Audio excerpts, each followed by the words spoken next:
Room 14, Sheriff. Open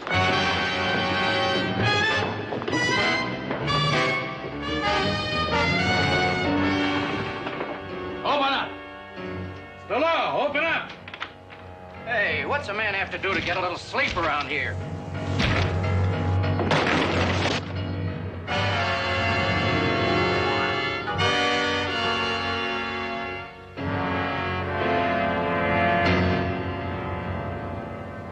Hoss. Candy, what are you doing here? Hoss, what happened? I don't know. Hoss, what happened? I don't know. Nobody asked you in here. Get out. Get out. I'm trying to help. In the hall. You two. I knew Edwards well. Just sold him 1,000 head of cattle. There's a room key, Sheriff, on the floor. I guess it fell off the table.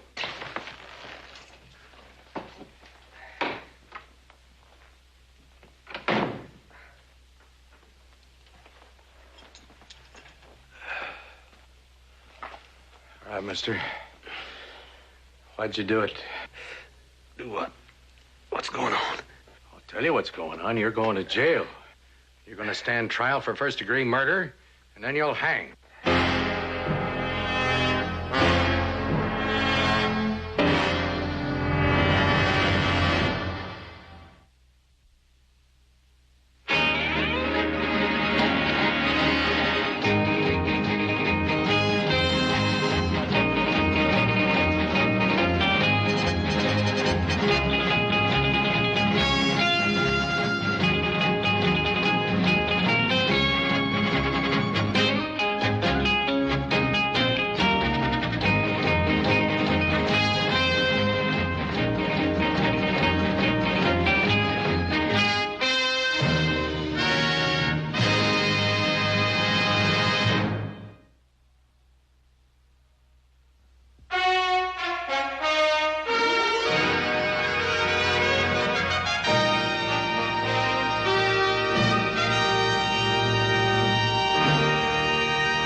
Terrible thing. Just terrible.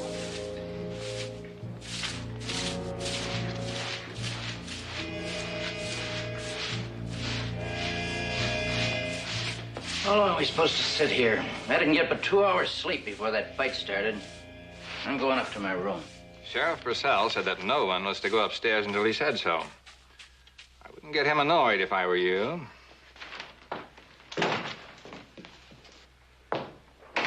Where do you think you're going?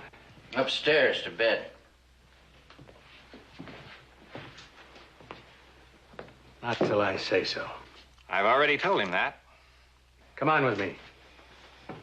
Well, Sheriff, Yeah? any objection if I go over to the livery stable and bed down on some nice, clean straw? Why, no.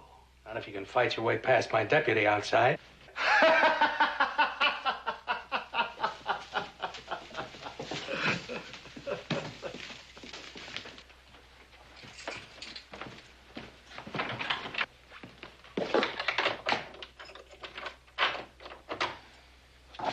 Well, this key works the door. What I want to know is how many others will do the same thing. Well, just one, the master key. Master key, where's that kept? Kept downstairs in the desk drawer. Locked. Was it there tonight? Yes, I looked. You sure? Sure enough to swear to it under oath? You bet I will, Sheriff. Hey, Sheriff? Mr. Ogilvy, this is terrible. I mean, shooting a man's one thing, but a knife in the back. Big man like Hoss caught right using a knife, I just can't get over it. Body was lying here face down. This is the knife that was in his back. House Cartwright was standing there. Rest of the room the way you found it? Yeah, pretty much so. That table was knocked over when I busted through the door. A window locks a mouse could bust. How come these door locks are so good? Well, when the hotel was building, a hardware drummer came by. Didn't have any money, but he had a trunk full of fine locks, and old man McGregor bought them all. All right. All right, you can go. What were you saying about locks?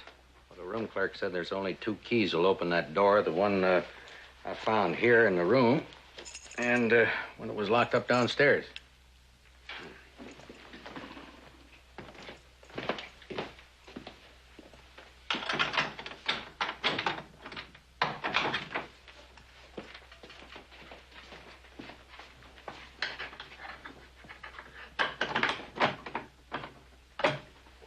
Well, looks like the clerk was right. Yes, and I'll be interested in Cartwright's explanation of this.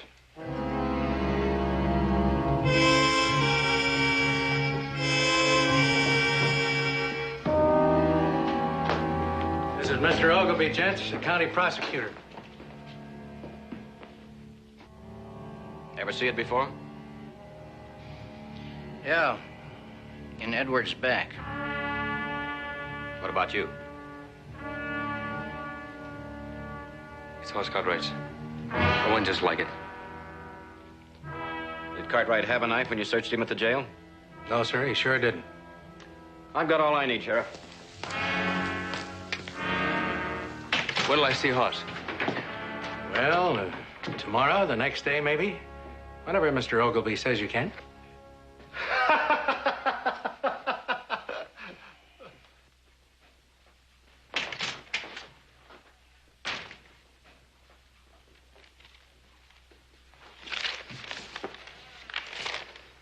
I need a room.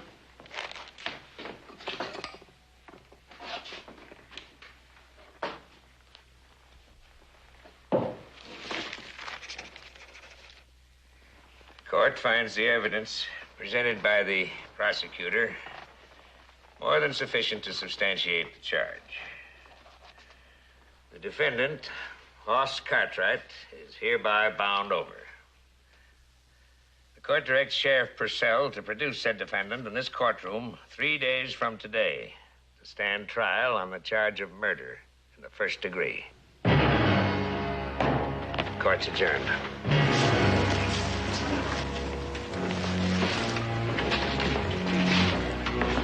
I'm sorry, Cartwright, but that's all I can do for you.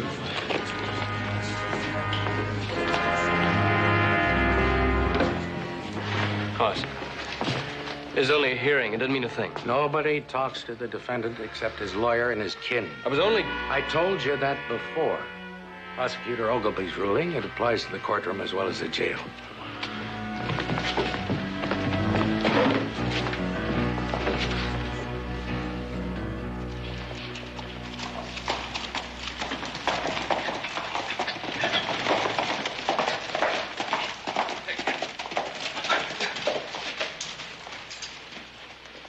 Never been so glad to see anybody in my whole life. How's Hoss? He's not hurt or anything, but things are about as bad as they can get. Where's the jailhouse?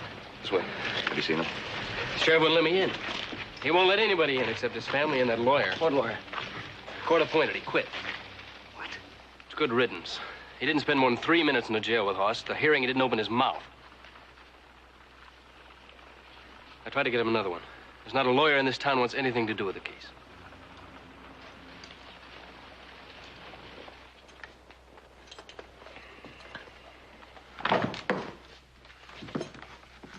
I'll put these with the one I took from Candy. Well, none of you need them till after the trial. You can pick them up on your way out of town. Oh, why just us? There's other people in town wearing guns. Because I say so. Nathan Ogilvy, county prosecutor. Salt Spring is a quiet town, Mr. Cartwright. We want to keep it that way. You Ponderosa people come equipped with explosive tempers and short fuses. We already have one murder to prove that. Just a moment. You're the prosecutor or the judge?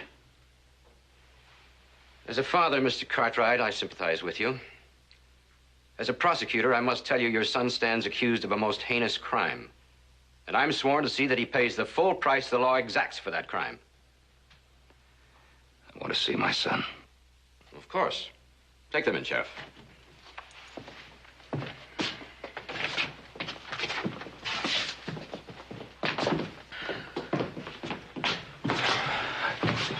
got here as soon as we could. We changed horses 3 times while Pond Road. You think you worked for the Pony Express? Hoss, tell us what happened. I wish I knew. I mean, I don't really know. You see, it all started, boy. I sold this fella Edwards 1,000 head of steers, all on a handshake deal, just a plain handshake guarantee, while you were in San Francisco. Well, I got to worrying about it, see, and Candy and me, we rode out here to check on him, and we got here, and sure enough, he'd backed out on the deal. He decided to buy from Mort Becker at $1 a head cheaper. So I went to him and tried to get him to pay me the $2,000 earnest money that he'd guaranteed me on a handshake to start the drive.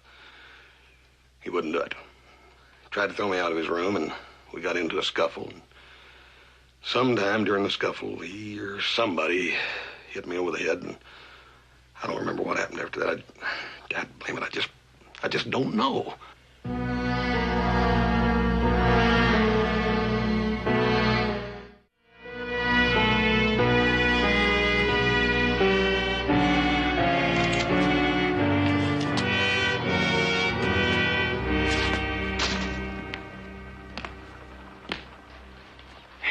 Well, Mr. Van Buren regrets it. It's impossible to take another case at this particular time.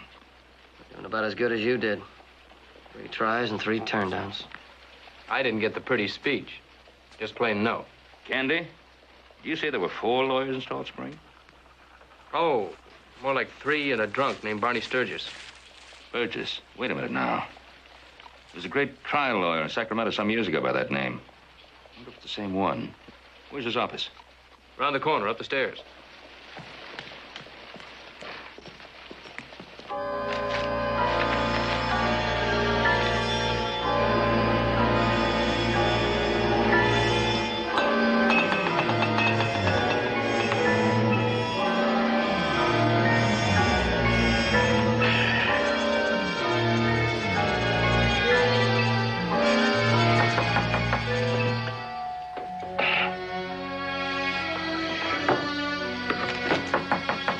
Door's open. Come in.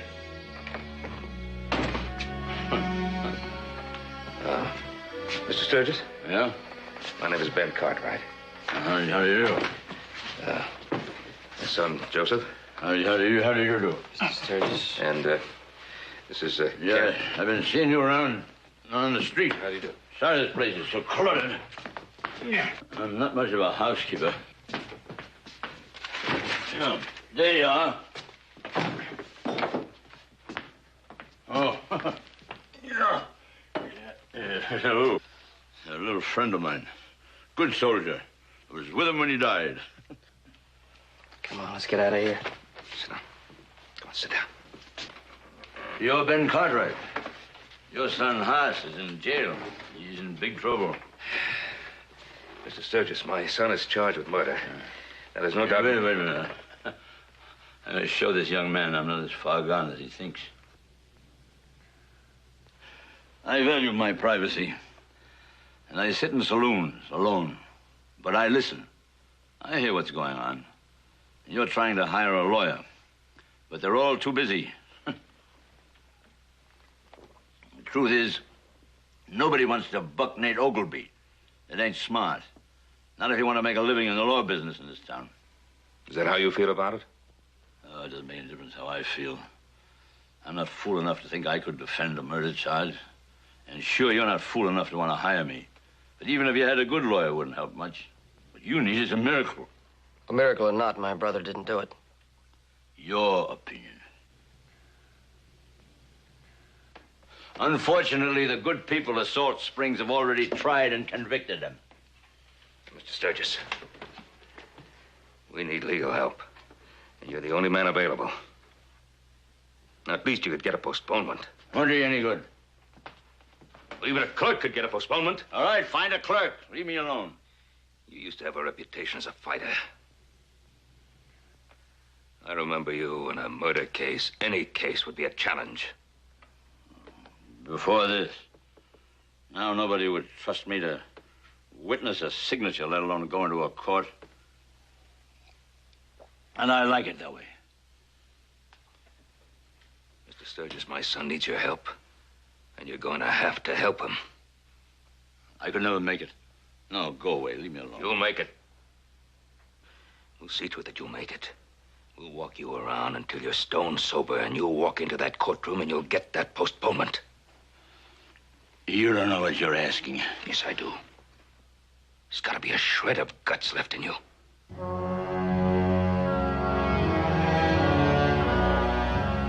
We need your help.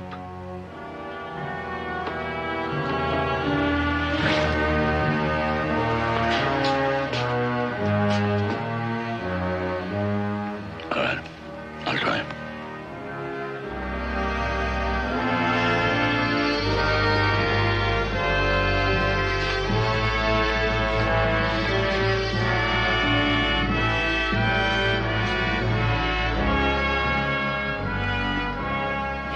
What was the fight about? I've told you 3 times already, Mr. Sturgis. Yeah, but I didn't hear you. Wait, you did tell me something about money, but I want to hear it again. Now, you and Candy rode in. Then, Candy took the horses to the livery stable, and you went into the hotel. That's right. I went in the hotel, I went straight to the clerk. I was just about to register when he told me that Mr. Edwards was up in room 14. So I went right on up there. You mad at him? You hunting for trouble? I told you already, Mr. Sturgis. Mr. Edwards owed me $2,000 earnest money that he was supposed to pay when we went on the trail with the cattle. He didn't show. You went on up to 14. That's right. I got up there and the door was open. He was in there having a drink with Mort Becker. I went in, I told Mr. Edwards I wanted the $2,000 and I wanted a contract for the rest of the money to be paid when we delivered the cattle. And he told me the deal was off. Is that why you killed Becker? I didn't kill him, confound it. How long are you gonna let this drunk keep it up? Well, he's doing better than he was. What are we going to do? Is the only lawyer we can get? Some lawyer has trouble remembering what he just heard. And now he finds his way to the courthouse. Well, there are times when he can't. You know, most times I feel sorry for people who hire old Bottle Barney. This time it don't make no difference. Over 20 years of law work, I never seen a more open and shut case. What made Becker mad? Well, I told Mr. Edwards that Becker didn't have 1,000 head of cattle. Didn't even have 500 unless they were stolen. How'd you know that? Well, less than a week ago, he was bumming meal money around Virginia City. Hey, you know, it's a good thing Ogilvy didn't hear you say that. How could Edwards give you $2,000 if he was broke? Dad, Barnett, it wasn't Edwards that was broke, it was Becker. Oh, I didn't hear it right. Yes, Becker. It was Becker who left room 14. That's right. You tell me how much money Edwards had in his pocket. Be glad to, Mr. Cartwright. He had $104 and a gold watch. So if you're thinking of robbery, forget it. He came at me with a chair, he missed, hit a table, and I took it away from him, or what was left of it. About that time, I remembered this shadow coming over my shoulder, and somebody hit me over the head. The next thing I knew, I woke up and I was looking at Candy and the sheriff. Hit you on the head. Let me see. Well, it was the day before yesterday. It's already gone. Yeah. And it was your knife that they found in there. Yeah. And you haven't any idea how it got into Edwards' back. I told you I didn't know. All right, Barney. That'll be enough. Let's go. No, Pa. He was a little mixed up at first, but he's doing all right now. Somebody's going to have to ask him questions anyhow. I'll see you in court.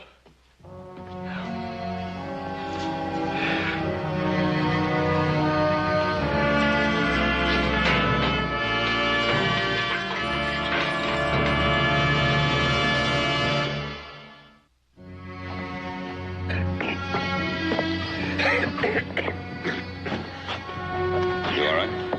Yeah. I'll be able to get to my office before I fall down. Tomorrow, if I'm lucky, I'll be able to walk into the courthouse. I'll get your postponement. I sure hate to have to take it all the way through. I'm not saying he's guilty. I don't think he did it. Why, that moose could have slapped that Edwards right through the wall. He's not one to use a knife. Of course he's not. And that makes 4 of us. But that jury would find him guilty without leaving the box. Well, I got to get to my office. See, before I go for that postponement, I got some reading to do. I'll walk along with you. Oh, don't bother. No bother at all.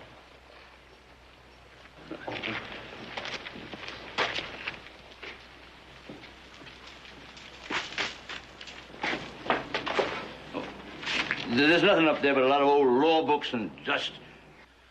On the corner there's a saloon. You can get a beer. I'll meet you there as soon as I track down those precedents that I'm looking for. We gotta nail this down tight. That old Judge Simpson is he's a mean old goat. All right, see you in a little while.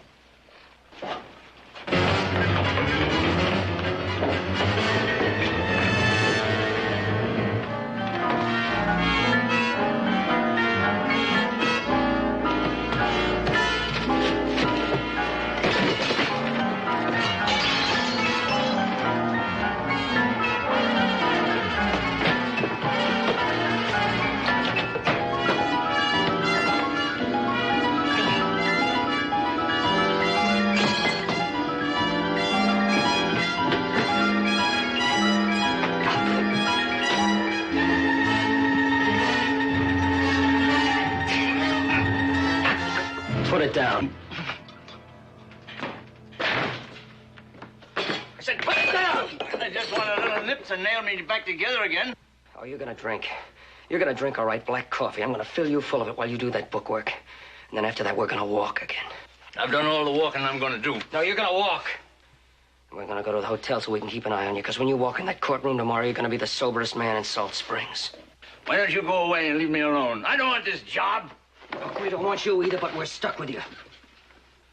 Now, after you get that postponement tomorrow, you can do anything you want, but until then, you're gonna do what I say.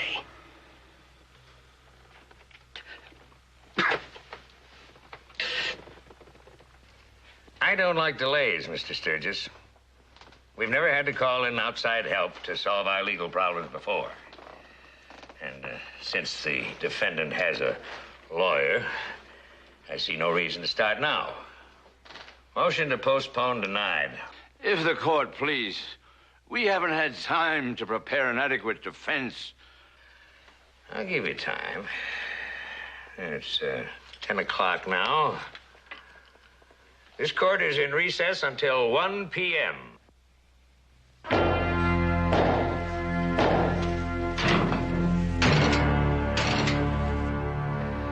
So when the judge denied that postponement, he dang near fell down. Well, if there isn't anybody else, we're stuck with him. Well, there's got to be somebody somewhere, Joe. We telegraphed Charlie Haskell in Virginia City, and Pa's over talking to Van Buren right now. I was hoping that Van Buren could help out Barney until Charlie gets here. And I offered him triple fee, but he's just too busy. Yeah. So that leaves Charlie, don't it? He'll get here as quick as he can. It's a 3-day ride. He ain't the best horseman. Better not stop to pick many daisies. If it's a 3-day ride, your trial may be over. What worries me about Barney is that shaking this morning. Ain't no telling what he'll be doing this afternoon. No, don't worry about Barney. He'll make it. I'll see to it that he makes it hour by hour if necessary, but I promise you, he'll make it. Just till Charlie gets here. Yeah, if Charlie gets here.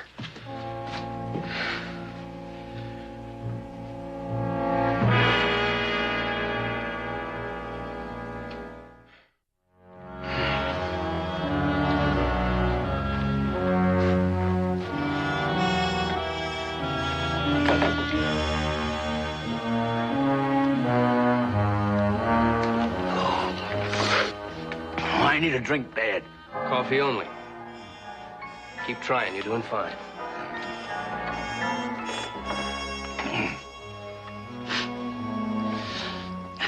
The sheriff went into the murder room first.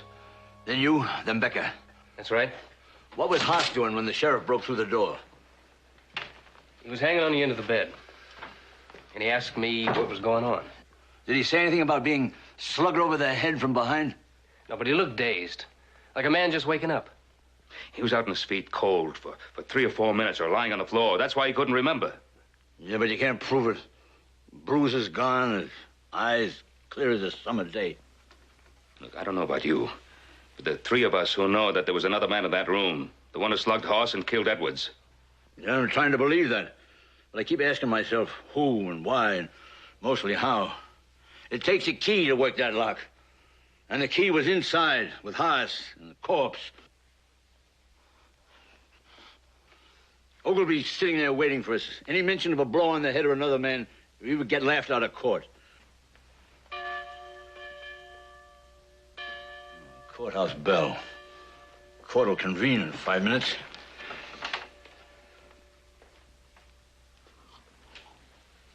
Yeah, haven't been able to do that in years. Now if I get my head to working, maybe we'll give Mr. Nathan Ogilvy a fight that'll be worth the trouble. Bonnie, you gotta win this one. It's my son's life.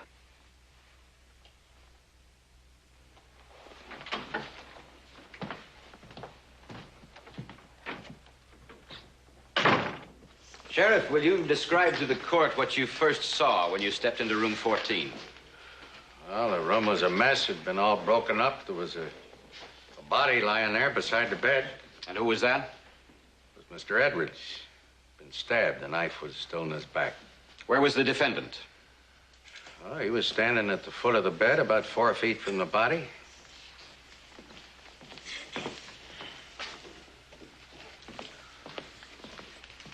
Have you seen this knife before? I sure have. It was sticking in the body. If the court please. To save the court time, the defense stipulates that the knife is the murder weapon and the property of Hoss Cartwright. Your witness.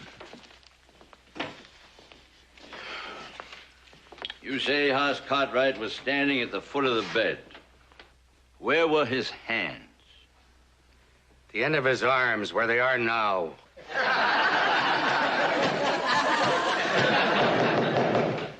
Was the defendant standing unsupported, or was he hanging on to the foot of the bed? He was holding on to the foot of the bed. Yeah.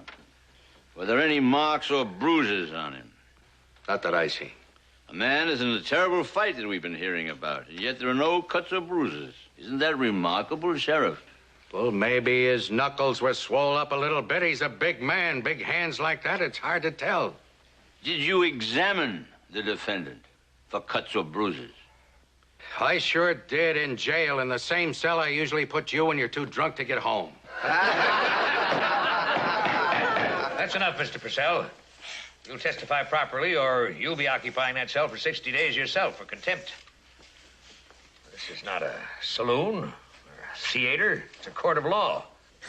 Any more levity, and I'll clear the room. Proceed, Mr. Sturgis. If the court please. I have no objection to the sheriff telling the truth. I know the cell in question well, and I'm sure the voters are all impressed by the zeal with which the sheriff does his job. Begin to sound like the old Bonnie Sturgis of Sacramento.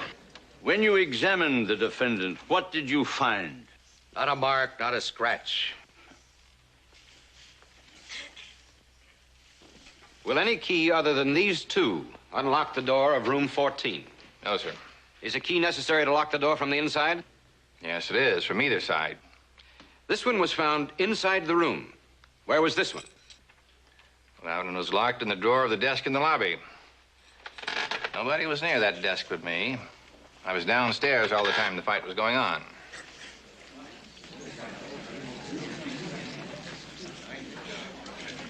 Your witness. We've heard a lot about the fine locks in your hotel. What happens if one of your guests wanders off with a key? I send the handyman after him. And suppose he manages to elude that handyman? Well, that hasn't happened except once in 10 years, and then we just replaced the lock. We have a dozen or so left in the basement.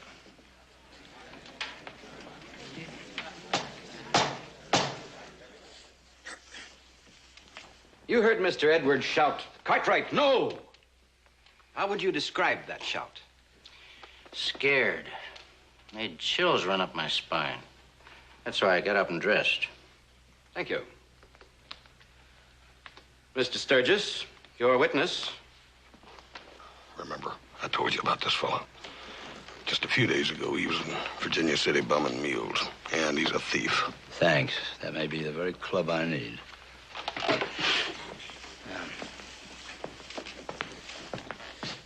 You were doing business with Mr. Edwards, Mr. Becker? I sold him 1,000 head of cattle.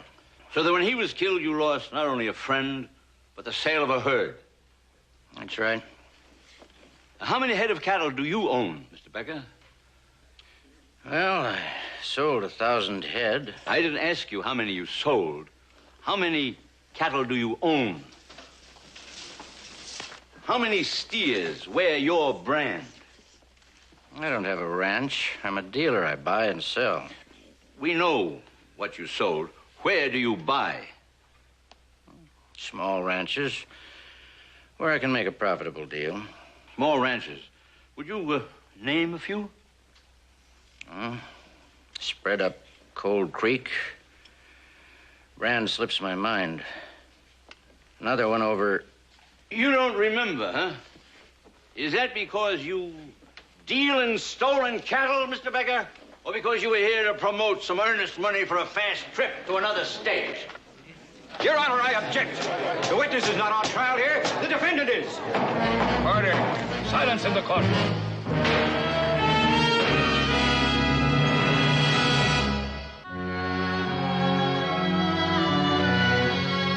Wish I could have gone further with Becker. You got under the prosecutor's skin pretty good. Well, at least the jury heard that much. Yeah, but will they remember?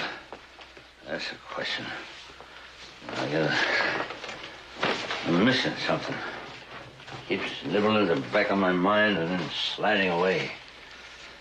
I know my bones were in the right area, but... Oh, no. When is that Charlie Haskell coming to take over this case? He'll be along as soon as he can get here, but you're doing real good. You're doing a real good job. Now, you gotta keep on fighting. Yeah, well, there must be an answer somewhere. You get a good night's rest. I'll see you in the morning, huh? No. Here's your key. Huh.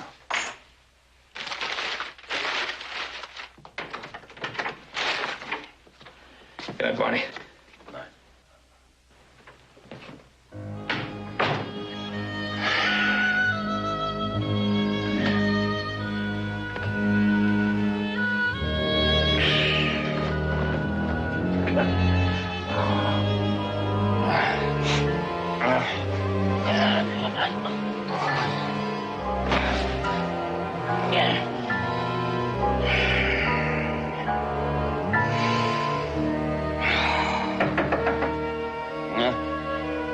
What is it?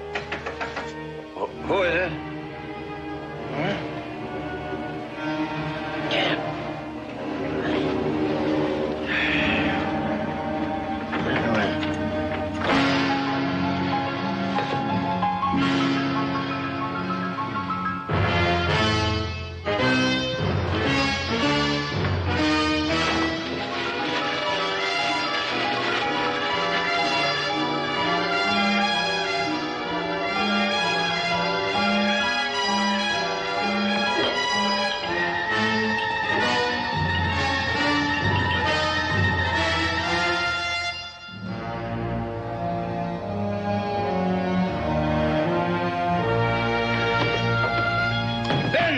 Ben Conrad, wake up! Come in here!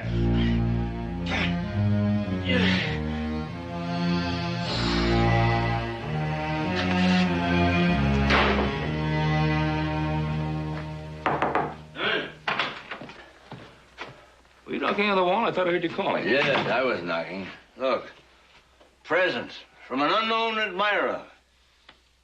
Or an elf, or a banshee.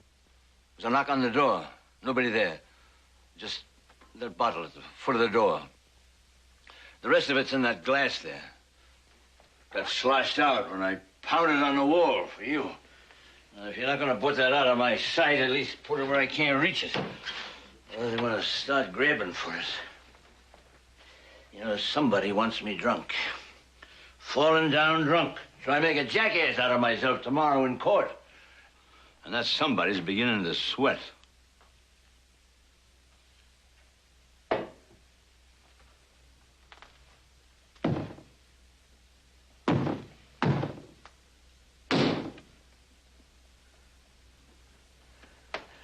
Would you do something for me?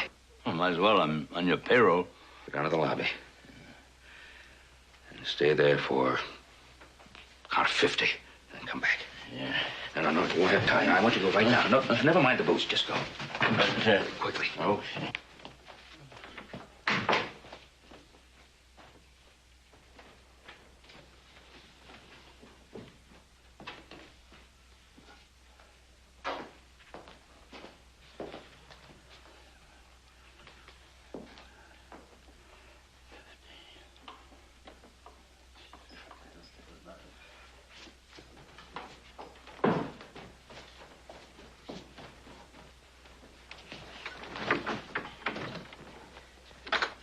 What did you hear?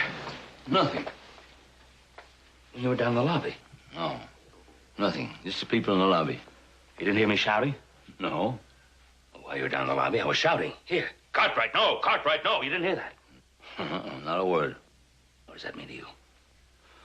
Oh, it means this place must be solid as a blockhouse.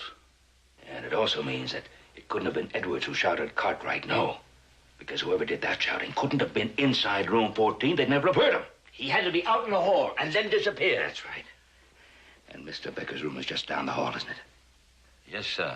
Yes, sir. Take him just about as much time to shout and go back to his room as it did to put a bottle at the foot of the door and disappear. Maybe we know the who. But we still have the problem of why. It's pretty hard to prove robbery when the deceased has over $100 and a gold watch on him. And we still haven't got Becker inside behind that locked door. Wait a minute. I think I may be able to help you establish that robbery motive. If the telegraph office is still open, I'll be able to do it tonight. Yeah. Hey, wait a minute. Now, that glimmering in the back of my mind is beginning to take shape and substance. I think I may be able to put Becker inside room 14. Hey, don't forget this.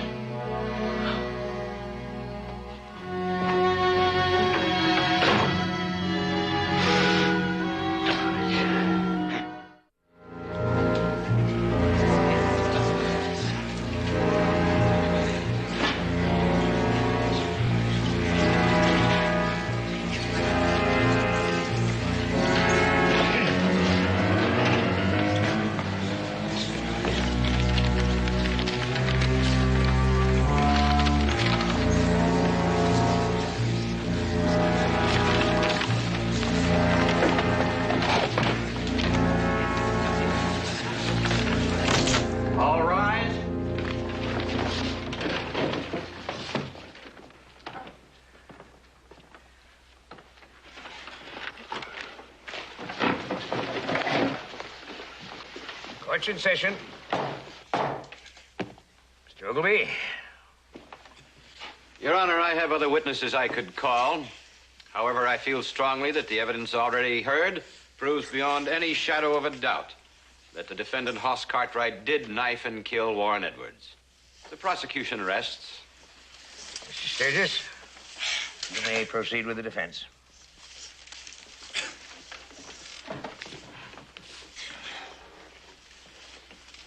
You know me, Bottle Barney, the man the sheriff puts in the jail when he's too drunk to walk home. And knowing me, you kind of have to feel sorry for anybody who had me as a lawyer. If the case was anything much. Now, Mr. Ogilvy has been waiting for me to make a howling idiot out of myself. But I don't think I'm going to oblige him. Not today. He's been having a fine time building a scaffold for my client. Why, enough to scare a man silly if he couldn't see that it was built of cobwebs. Now, what happened was a man walked into room 14 in the middle of a fight, hit Hoss Cartwright over the head, killed and robbed Warren Edwards and went. Now, Mr. Ogilvy has 100 facts to prove that it couldn't happen. But I know better. Any man who's been a bottle fighter for all the years that I have can't be very smart. But I was able to figure it out. So the rest of you must have been able to figure it out, too. Now, in case that there's one or two of you has some doubts, I'm going to ask His Honor to allow us to adjourn to room 14 and show you how it was done. Objection. Your Honor, how long is the court going to allow this old charlatan to continue this nonsense? What's the matter with you, Mr. Counsel? Are you afraid I'm right? I know you're wrong. Then why the objection? Fair question, Mr. Ogilvy. It's so fair that I'm going to indulge Mr. Sturgis in his request. Court will reconvene in room 14 of the Salt Spring Hotel.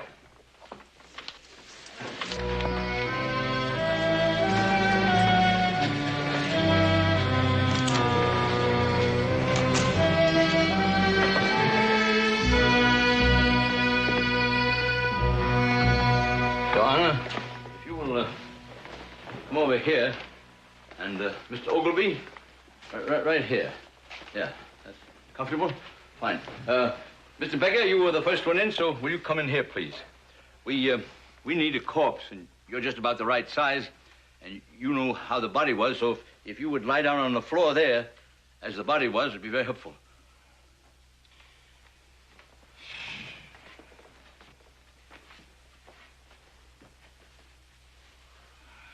That's fine. Now, Sheriff, if you'll bring in the defendant, put him where you found him. Now, if you would give me the key, please. Thank you. Oh, the table was turned over. And I don't think we need to bother with the broken chairs. Is everything the way it was when you found it, Mr. Ogilvy? Yes, Counselor. Now, can we get this silly game over and go back to court? Very quickly, Mr. Ogilvy. Now, Sheriff, if you'll come with me out in the hall. Now then, if you'll simulate breaking in the door. The key's out here. Yes, I know the key's out here, but you go on. Break in. Come on. Since Mr. Becker has agreed to be the corpse, I'll go through the motions that Mr. Becker made. So you two gentlemen do now exactly as you did then. I went over to look at the body.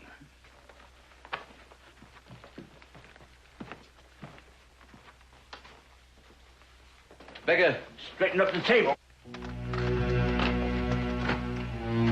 Well, then I ordered Candy and Becker out of the room. Exactly as it happened then.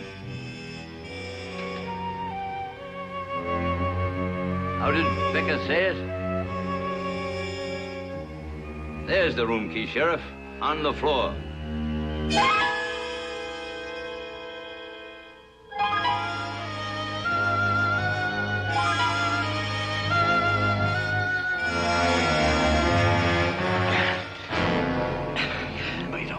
Out of me. No, sir. I really found that key on the floor. That walking whiskey bat's tricking you, Sheriff. He's trying to get me into trouble so he can get that horse Cartwright out.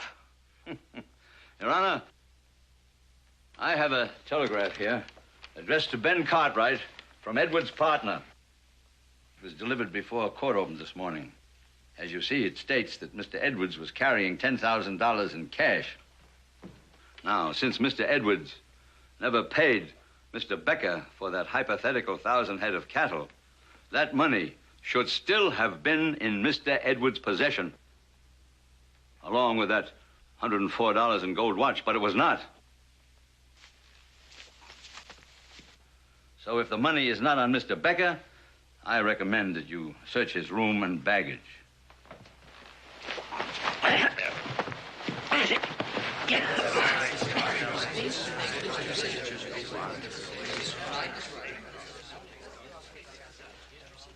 Thank you, Mr. Sturgis. Sheriff, I want this man jailed immediately. Court will reconvene in the courtroom in 5 minutes.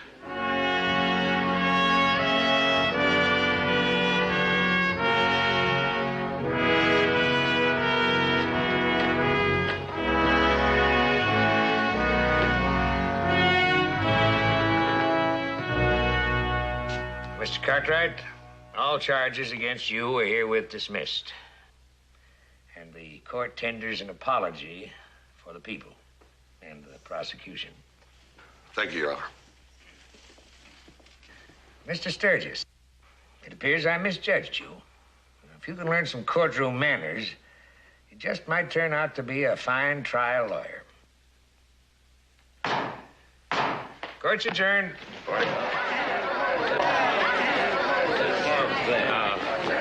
Congratulations, Barney. Congratulations. Barney, you did it. Not without your help.